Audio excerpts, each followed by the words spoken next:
Hello everyone, welcome back to GK today. This is Siya and very good morning. Hope आप सभी अच्छे हैं। सो चलिए स्टार्ट करते हैं 16 एंड 17 ऑफ मार्च के current affairs. And the most important thing, all these questions are part of daily 20 MCQ series which is available on GK today application only. So आज के सेशन में हम जो टॉपिक डिस्कस करने जा रहे हैं, अवार्ड कैटेगरी हम गोल्ड मर्करी अवार्ड को डिस्कस करेंगे, गवर्नमेंट स्कीम्स को हम डिस्कस करेंगे, रिसेंटली 4th एडिशन हुआ no money for terror conference का, एंड इंटरनेशनल अफेयर में नासा का स्पेयरएक्स एंड पंच मिशन को डिस्कस करेंगे, rooftop solar target, Amrit Sarovar and many more. Right, start करते। And the first question here on the screen. The first is, which two UTs have achieved 100% rooftop solar targets for government buildings as of March 2025? So March 2025 तक इन दो केंद्र शासित प्रदेशों ने सरकारी भवनों के लिए 100% रूफटॉप सौर लक्ष्य हासिल कर लिया है। एंड ऐसे करने वाले दो यूटीज बने हैं। आंसर है option number B, Chandigarh and Daman and Diu. So ये ऐसे दो यूटीज है जिन्होंने गवर्नमेंट बिल्डिंग कैटेगरी में 100% रूफटॉप जो सोलर टारगेट है उसे अचीव करा है, जबकि जो अदर स्टेट है just like Gujarat, Maharashtra, Rajasthan, UP, Kerala, ये सोलर अडॉप्शन में लीड कर रहे हैं। सो यहाँ पे हम डिस्कस कर रहे हैं बेसिकली द पीएम सूर्य घर मुफ्त बिजली योजना, और इस स्कीम के तहत इन दोनों यूटीज ने इस टारगेट को अचीव किया है। बेसिकली पीएम सूर्य घर मुफ्त बिजली योजना को पीएम नरेंद्र मोदी ने 2024 फैब में लॉन्च किया था। इसका मेन ऑब्जेक्टिव क्या है इस स्कीम का, फर्स्ट ऑफ ऑल हम वो डिस्कस करेंगे। सो टारगेट है सोलर कैपेसिटी को इंस्टॉल करना है 30 गीगावाट और टारगेट ईयर 2027, और इसके लिए subsidies and financial support provide किया गया है। जस्ट लाइक आपने सुना था मॉडल सोलर विलेज फंड, जिसके तहत 1 CR पर विलेज को ऑफर किए जाएंगे और 800 CR टोटल लक्ष्य रखा गया है। सो मॉडल सोलर विलेज फंड ये इस स्कीम का पार्ट है, दैट इज पीएम सूर्य घर मुफ्त बिजली योजना। राइट, सो इस क्वेश्चन का आंसर क्या है? Option number B, Chandigarh and Daman and Diu. Target year है 26-27 और उसी के तहत 1 CR हाउस होल्ड को सोलर एनर्जी के लिए इलेक्ट्रीफाई करना है। और इसी स्कीम के तहत चंडीगढ़ एंड दमन एंड दीव ने अपने यूटीज में 100% रूफटॉप सोलर टारगेट अचीव करा है गवर्नमेंट बिल्डिंग्स कैटेगरी में। एज पर डेटा अभी तक का जो आया है इस स्कीम के लिए, 10 पीएम सूर्य घर मुफ्त बिजली योजना जिसे हम यहाँ पे डिस्कस कर रहे हैं, लगभग 47.3 लाख एप्लीकेशन रिसीव हुई है इस स्कीम के तहत। और जो सब्सिडीज इस स्कीम में प्रोवाइड की गई है 4770 CR की सब्सिडीज दी गई है लगभग 6.13 लाख बेनिफिशरीज को अंडर द पीएम सूर्य घर मुफ्त बिजली योजना। इस स्कीम के तहत government of India 2 lakh rupees तक का लोन प्रोवाइड कर रही है और जिसमें 6.75 का इंटरेस्ट लगाया जाएगा, सो दैट ईच हाउस को सोलर एनर्जी से इलेक्ट्रीफाई किया जा सके।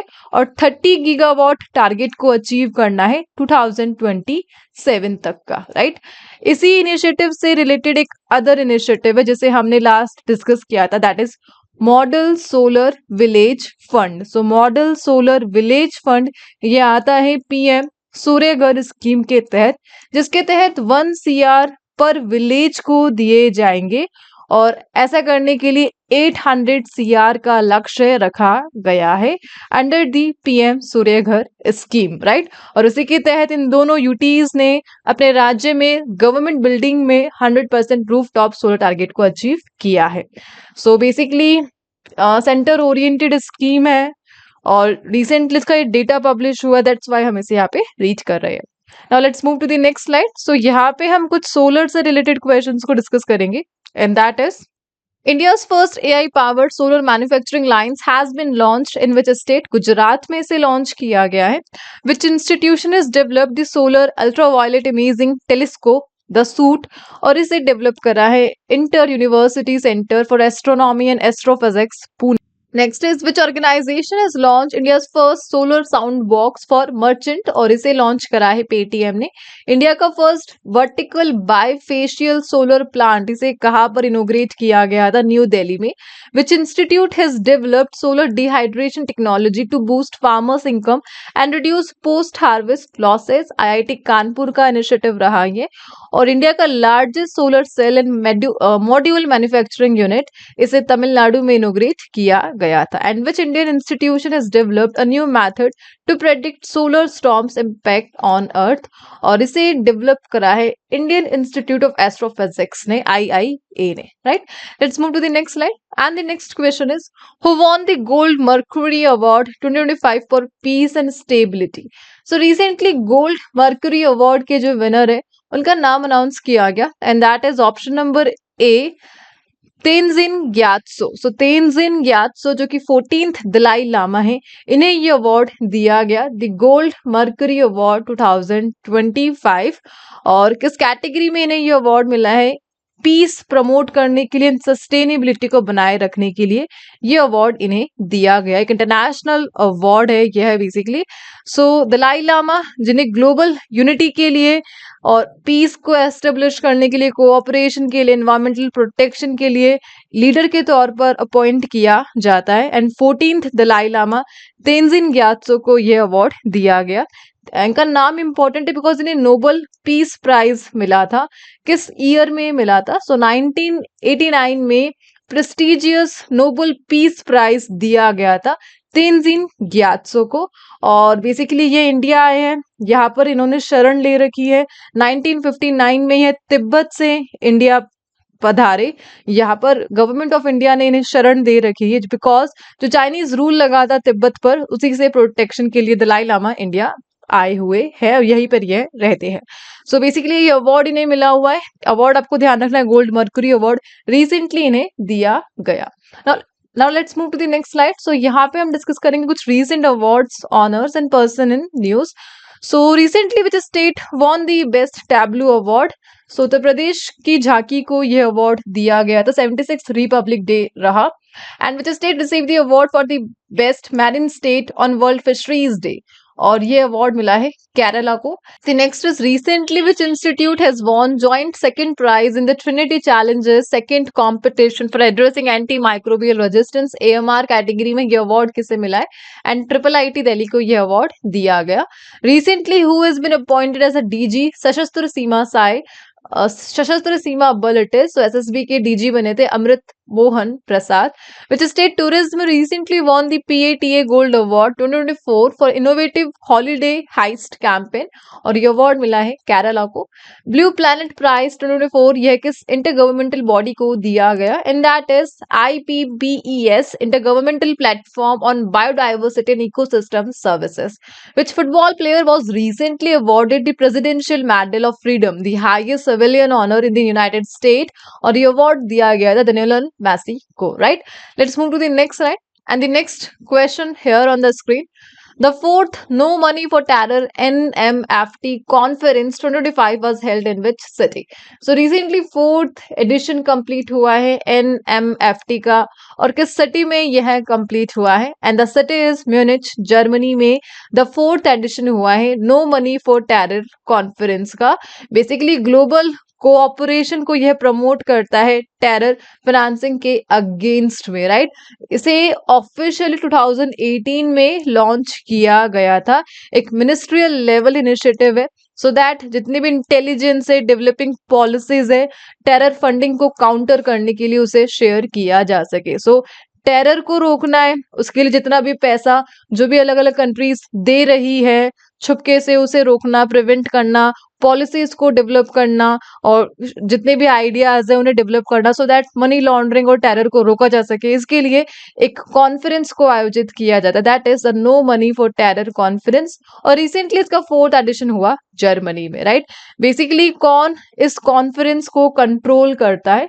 सो इस इनिशिएटिव को कंट्रोल किया जाता है by the FATF, the financial action task force and UN का हाथ है इसमें, यूएन काउंटर टेररिज्म बॉडी। सो इस प्रकार ये दोनों जो ऑर्गेनाइजेशन है FATF and UN counter terrorism bodies मिलकर NMFT कॉन्फ्रेंस को कंट्रोल करती है और मेन गोल क्या है, टेररिस्ट फाइनेंशियल नेटवर्क को डिसरप्ट करना और इंटरनेशनल मॉनिटरिंग सिस्टम को एनहांस करना सो दैट टेरर फंडिंग पर नजर रखी जा सके और इसे हटाया जा सके, right.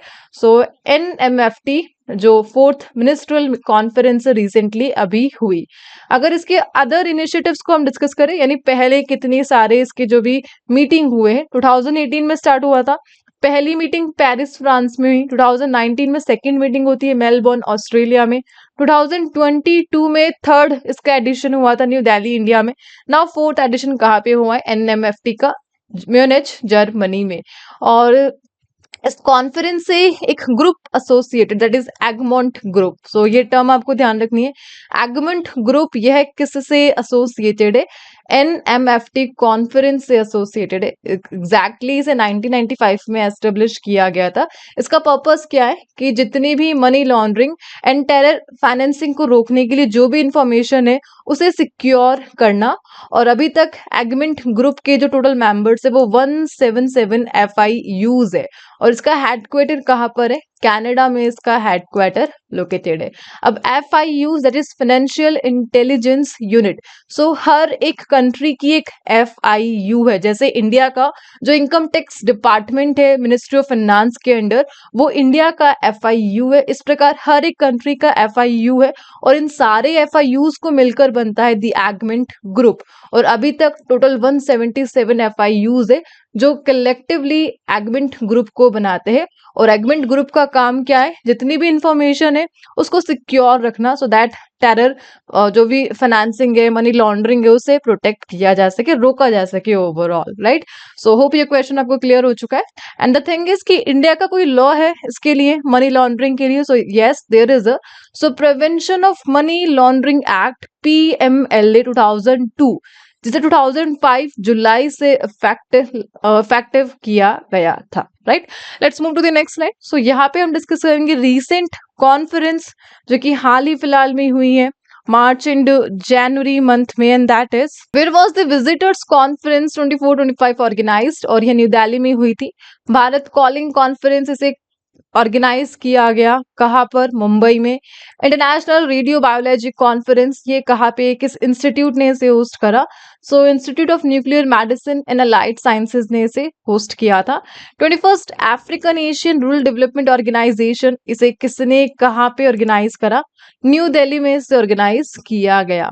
And which Indian city is the host of 12th regional circular economy conference, और जयपुर में यह होस्ट किया गया था। And international conference of carbon market, यह कहाँ पे हुआ था? न्यू दिल्ली में। एंड विमेन पीस कीपर 2025, ये जो फर्स्ट कॉन्फ्रेंस ये कहाँ पे हुई? न्यू दिल्ली। इंपॉर्टेंट है because first of its kind. Let's move to the next slide and the next question. The next is Mission Amrit Sarovar was launched as part of which initiative? So Mission Amrit Sarovar इसे किस पहल के भाग के रूप में शुरू किया गया था? एंड आंसर है ऑप्शन नंबर बी, आजादी का अमृत महोत्सव। सो इस मिशन को गवर्नमेंट ऑफ इंडिया 2022 में लॉन्च किया था। इसका मेन ऑब्जेक्टिव क्या है कि हर एक डिस्ट्रिक्ट में, जिले में 75 पॉन्ड्स, तालाबों को रीस्टोर करना है। और लक्ष्य रखा गया नेशन वाइड, पूरे देश भर में 50,000 जो तालाब है, पॉन्ड्स है, उन्हें रीस्टोर करना। यह इस मिशन का मेन ऑब्जेक्टिव रहा, जिसे 2022 में लॉन्च किया गया। नाउ अगेन यह न्यूज में क्यों रहा? बिकॉज इंडियन रेलवे ने इसमें कोलैबोरेशन करा है मिशन अमृत सरोवर में एंड अपना एक टारगेट रखा है। टारगेट को कंप्लीट करेगा Indian railway August 15, 2025। And target क्या है कि मिशन अमृत सरोवर के तहत वाटर स्कैर्सिटी को एड्रेस करने के लिए जो तालाब है उनकी खुदाई की जाएगी by the Indian railway. And that's why ये न्यू अपडेट आई है मिशन अमृत सरोवर के तहत, एंड दैट्स वाई हम इसे यहाँ पे रीड कर रहे हैं। बेसिकली मिशन अमृत सरोवर ये किस मिनिस्ट्री के अंडर ऑपरेट किया जाता है? सो मिनिस्ट्री ऑफ रूरल डेवलपमेंट के अंडर इसे ऑपरेट किया जाता है। एंड मल्टीपल मिनिस्ट्रीज इसमें इन्वॉल्व है, ऑर्गेनाइजेशन इन्वॉल्व है, सो दैट वाटर कंजर्वेशन में जो कोऑर्डिनेशन है उसे किया जा सके। ओवरऑल आजादी के अमृत महोत्सव के दौरान इसे लॉन्च किया गया था। अप्रैल 2022 में। एंड नाउ इंडियन रेलवे ने इसमें अपना योगदान दिया है तालाबों की खुदाई करके और वाटर कंजर्वेशन को एड्रेस करने के लिए। Now let's move to the next slide. So यहाँ पे हम डिस्कस करेंगे recent initiatives in news, and that is Pashu Aushadhi initiative has been launched under which program, और इसे लॉन्च किया गया LHDCP the livestock health and disease control program के तहत। Which ministry has launched the Model Women Friendly Gram Panchayats Initiative? So Model Women Friendly Gram Panchayat Initiative इसे ministry of Panchayati Raj ने launch करा। Cities coalition for circularity initiative इसे किस ministry ने announce करा? Ministry of housing and urban affair ने। One day as a scientist initiative इसे launch करा है मिनिस्ट्री ऑफ आयुष ने। स्वावलंबिनी इनिशिएटिव, सो दैट जो विमेन एंटरप्रेन्योरशिप है इंडिया में उसे प्रमोट किया जा सके, इसे लॉन्च करा है ministry of skill development and entrepreneurship ने। And the next is Kota cares initiative is associated with which state, और ये राजस्थान से एसोसिएटेड है। SPHEREx telescope is an initiative of which space organization, ये नासा का एक इनिशिएटिव है the SPHEREx telescope. The next is which institution release the report on trends and progress of housing in India 2024। So recently Bharat में आवास की प्रवृत्ति और प्रगति पर रिपोर्ट इसे किसने लॉन्च किया, जारी करा? And that is answer is option number D, the national housing bank ने इस रिपोर्ट को रिलीज किया है रिसेंटली।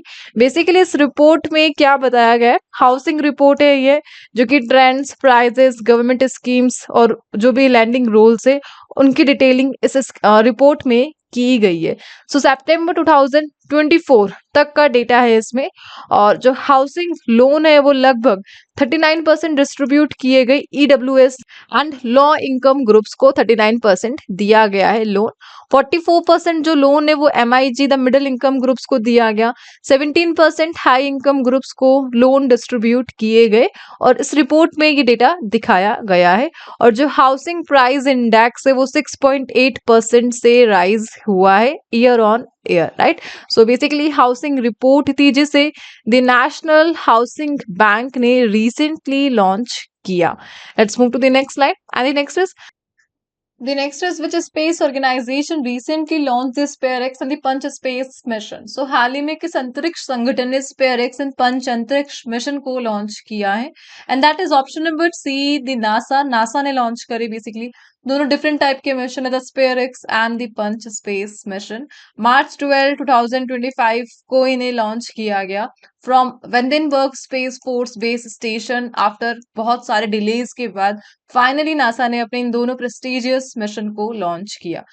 सो यहाँ पे हम डिस्कस करते थे स्पेयरएक्स। सो स्पेयरएक्स का मेन ऑब्जेक्टिव क्या रहने वाला है? स्काई मैपिंग यह स्पेयरएक्स का मेन ऑब्जेक्टिव है, यानी इसे एक पर्टिकुलर ऑर्बिट में रखा जाएगा स्पेयरएक्स मिशन को, जो भी स्पेस ऑब्जेक्ट गया है इसके लिए।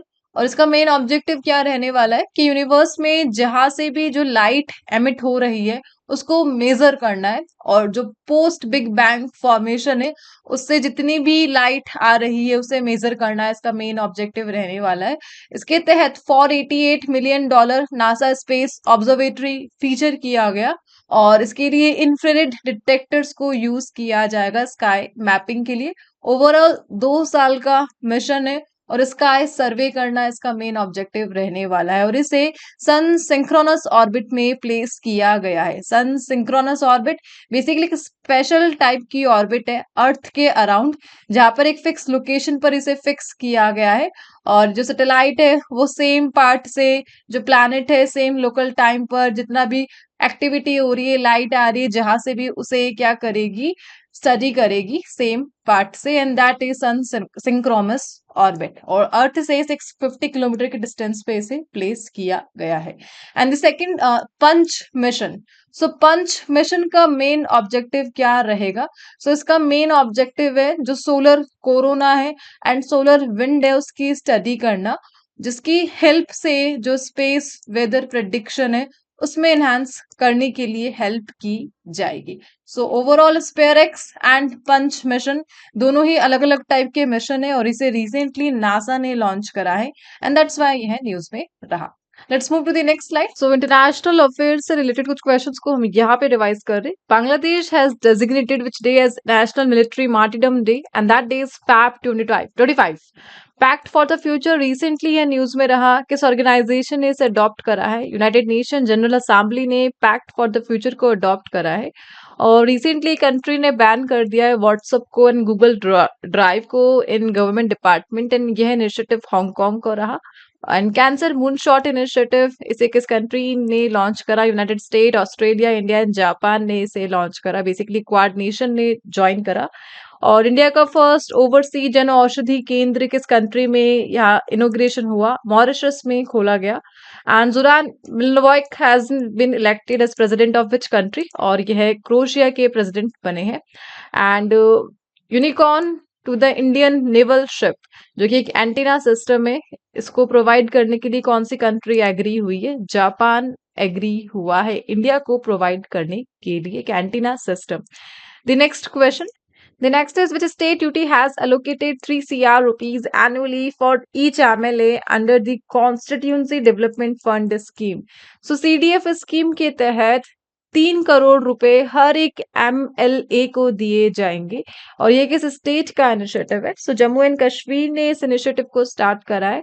हर एक MLA को 3 करोड़ देगा कॉन्स्टिट्यूंसी डेवलपमेंट फंड स्कीम के तहत Jammu and Kashmir, so that हर एक MLA अपने कॉन्स्टिट्यूंसी में जो इंफ्रास्ट्रक्चर डेवलपमेंट प्रोजेक्ट है उन पर काम कर सके। इस प्रकार हर एक MLA प्रोजेक्ट रिकमेंड कर सकता है जो कि रिलेटेड है पब्लिक वेलफेयर एंड इंफ्रास्ट्रक्चर से, so that roads, irrigation, power and housing को डेवलप किया जा सके। इसके लिए जो कंडीशन रखी गई है कि प्रोजेक्ट 1 साल में कंप्लीट हो जाना चाहिए विद सम एक्सेप्शंस, एंड जो certain project just like government officers, वो इस फंडिंग के लिए एलिजिबल नहीं है। ओवरऑल जम्मू कश्मीर का इनिशिएटिव रहा CDF स्कीम, जिसके तहत ईच MLA को 3 करोड़ रुपीस का जो अलोकेशन है वह किया जाएगा।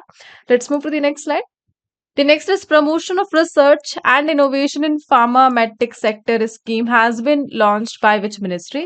So PRIP initiative को यहाँ पे डिस्कस किया जा रहा है और इसे किसने लॉन्च किया है? आंसर है option number C, ministry of chemicals and fertilisers.